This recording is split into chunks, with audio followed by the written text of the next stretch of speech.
안녕하세요. 당뇨스쿨 장유도 안의사입니다.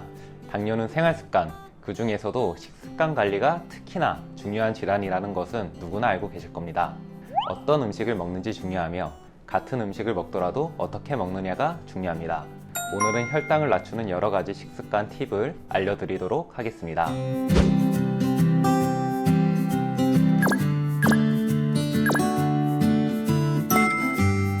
1. 과일은 갈아서 마시지 마세요. 과일은 다량의 과당을 포함하고 있지만 섬유질도 다량 포함하고 있어서 적정량 먹는 것은 혈당 상승 걱정이 있는 분에게도 괜찮습니다. 과일 섭취 시 주의할 점은 갈아서 먹으면 안 되고 통째로 먹어야 한다는 것입니다. 그냥 먹었을 때와 갈아서 먹었을 때 혈당 상승의 차이가 있습니다. 과일 안에는 다량의 섬유질이 포함되어 있는데요. 과일을 갈아 먹게 되면 섬유질이 제거되거나 변형됩니다. 원래 과일에는 섬유질과 과당이 섞여 있는데 섬유질이 파괴되면 순수 과당만을 섭취하는 꼴이 됩니다. 이렇게 되면 혈당이 가파르게 올라가게 되겠죠. 2. 단백질 섭취의 비중을 늘려주세요. 합병증으로 신장질환이 있는 분들이 아니면 단백질 섭취를 늘리는 것이 좋습니다.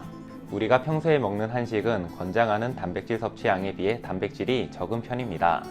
단백질은 탄수화물에 비해 혈당 상승 정도가 낮고 인슐린 분비를 적게 늘려 높은 혈당으로 걱정하시는 분들께 좋습니다. 또한 높은 혈당으로 걱정이신 분들은 근육량을 늘리는 것이 매우 중요한데요. 단백질은 근육 성장을 돕고 운동 이후 회복에도 큰 역할을 하기 때문에 충분한 섭취가 필요하기도 합니다. 단백질은 식물성, 동물성 섭취 모두 좋습니다. 단백질 섭취에 있어 가장 중요한 것은 탄수화물이나 지방이 덕지덕지 붙은 단백질은 피해야 한다는 것입니다. 소세지나 햄과 같은 가공된 육류가 이에 해당합니다. 소세지나 햄은 가공을 거치면서 상당한 양의 당이 첨가됩니다. 양념 갈비 등도 좋지 않습니다. 마찬가지로 양념에 상당한 양의 당이 들어있기 때문입니다. 치킨과 같은 튀김류 역시 좋지 않습니다. 튀기게 되면 트랜스 지방이 단백질 겉에 덕지덕지 붙게 됩니다. 트랜스 지방은 심혈관계 질환의 위험을 높이므로 피하는 것이 좋겠죠. 따라서 최대한 가공이 되지 않은 생고기를 담백하게 요리해서 드시는 게 제일 좋은 방법이라 할 수 있겠습니다. 3. 식단을 골고루 구성해야 합니다. 혈당을 낮추기 위해 혈당 개선에 좋다고 알려진 음식 몇 가지 위주로 매일매일 섭취하는 분들이 계십니다. 이렇게 먹는 것이 단기간에 혈당 낮추는 데에 도움을 줄 수 있으나 장기적으로는 결코 좋지 않습니다. 모든 영양소가 균형되게 포함된 식단을 섭취하는 것이 매우 중요합니다.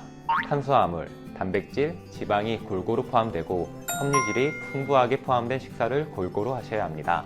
당뇨는 장기전입니다. 하루 이틀 식단을 바꿔서 좋아지는 것이 아닙니다. 매일매일 실천할 수 있고 오래 해도 몸에 무리 되지 않고 몸에 도움되는 식단이 필요합니다. 4. 식사 순서를 바꿔보세요. 무엇을 얼마나 먹는지도 중요하지만 어떻게 먹는지도 중요합니다. 천천히 꼭꼭 씹어 먹으면 혈당이 급격히 올라가는 것을 예방할 수 있다는 말은 들어보셨을 텐데요. 이만큼 중요한 것이 바로 먹는 순서입니다. 흔히 거꾸로 식사법이라고 불리는데요. 처음에 맨 먼저 채소를 먹고 그 이후에 고기와 같은 반찬을 먹고 마지막에 밥과 같은 탄수화물을 먹는 방법입니다. 이렇게 섭취하면 상대적으로 혈당 상승이 덜하게 되고요. 섬유질과 단백질이 몸에 먼저 들어가다 보니 포만감도 더해져서 섭취량도 줄어들게 됩니다. 채소를 먼저 먹으면 섬유질이 상대적으로 일찍 장에 도착하게 됩니다. 그리고 밥을 제일 나중에 먹으니 혈당을 제일 급격하게 올리는 탄수화물은 상대적으로 늦게 장에 도착하게 되겠죠. 이 때문에 혈당 상승도 완만하고 인슐린 분비도 줄어들게 됩니다. 거꾸로 식사법을 좀 더 효율적으로 하고 싶으시면 식사 시간을 15분 이상으로 충분히 길게 잡는 것이 좋겠습니다. 포만감을 더 늘려 전체적인 섭취량을 줄일 수 있기 때문입니다. 오늘은 혈당을 낮추기 위한 여러 가지 식습관 팁에 대해 알아보았습니다. 첫째, 과일은 갈아서 먹지 말자. 둘째, 단백질 섭취의 비중을 늘리자. 셋째, 식단을 골고루 구성하자. 넷째, 거꾸로 식사법을 실천하자. 기억해 주시고요. 이 방법들 실천하셔서 혈당을 낮춰보시고 더 전문적인 당뇨 관리가 궁금하시다면 1644-5178로 연락주세요. 마지막으로 당뇨스쿨 의료진들이 직접 작성해서 보내드리는 당뇨편지 신청해서 유용한 정보 받아보시길 바랍니다. 감사합니다.